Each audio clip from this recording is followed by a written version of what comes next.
Duleep trophy 2026 season షెడ్యూల్ను BCCI జూలైలోనే ప్రకటించింది. 5 జోన్ల జట్లు బరిలోకి దిగుతున్న ఈ టోర్నీ మ్యాచ్లన్నీ కూడా బెంగళూరులోని నేషనల్ క్రికెట్ అకాడమీ అంటే సెంటర్ ఆఫ్ ఎక్సలెన్స్ లో జరగాల్సి ఉంది. అక్కడి అత్యాధునిక సదుపాయాల దృష్ట్యా బీసీసీఐ ఈ నిర్ణయం తీసుకుంది.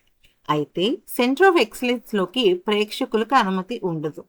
భారత క్రికెట్ స్టార్లు అందరూ ఆడుతున్న ఈ మ్యాచ్లని ప్రత్యక్షంగా చూసే అవకాశం లేకపోవడంతో అభిమానులు తీవ్ర నిరాశకు గురయ్యారు. కారణం ఏంటి అంటే ఈ దులీప్ ట్రోఫీలో వైభవ్ సూర్యవంశీ ఈస్ట్ జోన్ కి వైస్ కెప్టెన్ గా వ్యవహరిస్తున్నాడు.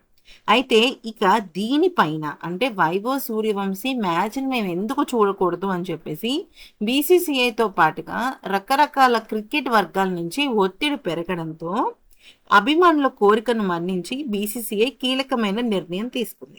టోనీ లీగ్ దశ మ్యాచ్లను బెంగళూరులోనే నిర్వహించినప్పటికీ ఫైనల్ మ్యాచ్ వేదికను మాత్రం మార్చింది. స్టార్ ఆటగాళ్ల ఆటను వీక్షించేందుకు వీలుగా ఫైనల్ మ్యాచ్ను చెన్నైలోని ఎంఏ చిదంబరం అంటే చెపాక్ స్టేడియానికి తరలించింది. అయితే బీసీసీఐ కార్యదర్శి దైవజిత్ సైకియాస్ ఈ విషయాన్ని స్పష్టం చేశారు. ఈ నిర్ణయంతో ఫైనల్ రోజున చపాక్ స్టేడియంలో ప్రేక్షకులు కిక్కిరిసిపోవడం ఖాయంగా కనిపిస్తుంది. అయితే ఈ దులీప్ ట్రోఫీలో అందరి దృష్టి east zone vice captain Vaibhav Suryavanshi పైన. అయితే ఇంకా ఇప్పటికీ కూడా అంటే ఫైనల్ మ్యాచ్ అయితే అనౌన్స్ చేసేశారు, కానీ ఫైనల్ మ్యాచ్ కన్నా ముందు చాలా మ్యాచెస్ జరుగుతాయి లీగ్ దశలో. మరి ఆ మ్యాచ్ని మేము చూడడానికి వీలు లేదా అంటూ మళ్ళీ బీసీసీఐ పైన ఒత్తిడి పెరిగింది. అది కూడా కేవలం వైభవ్ సూర్యవంశీ అలాగే కొంతమంది కీలకమైన ఆటగాళ్ల దృశ్య. సో ఇప్పటికి ఇంకా బీసీసీఐ ఇంకేమైనా మ్యాచెస్ పెట్టే అవకాశం ఉందా అన్న ఆలోచనలో పడింది. సో ఒకవేళ కనుక వెన్యూ కనుక మార్చినట్టయితే మోస్ట్లీ ఒక 4 గేమ్స్ అంటే 4 మ్యాచెస్కి మేబీ ఒక వేదిక అయితే మారచ్చు.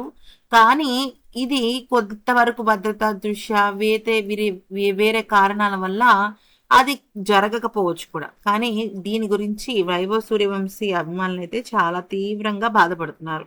మాకైతే ఆ మ్యాచెస్ చూడడానికి ఎందుకు అవకాశం ఇవ్వటం లేదు అంటూ అడుగుతున్నారు. ఎనీవేస్ బీసీసీఐ అయితే అట్లీస్ట్ ఈ ఒక్క ఆప్షన్ అయినా సరిదిద్దింది.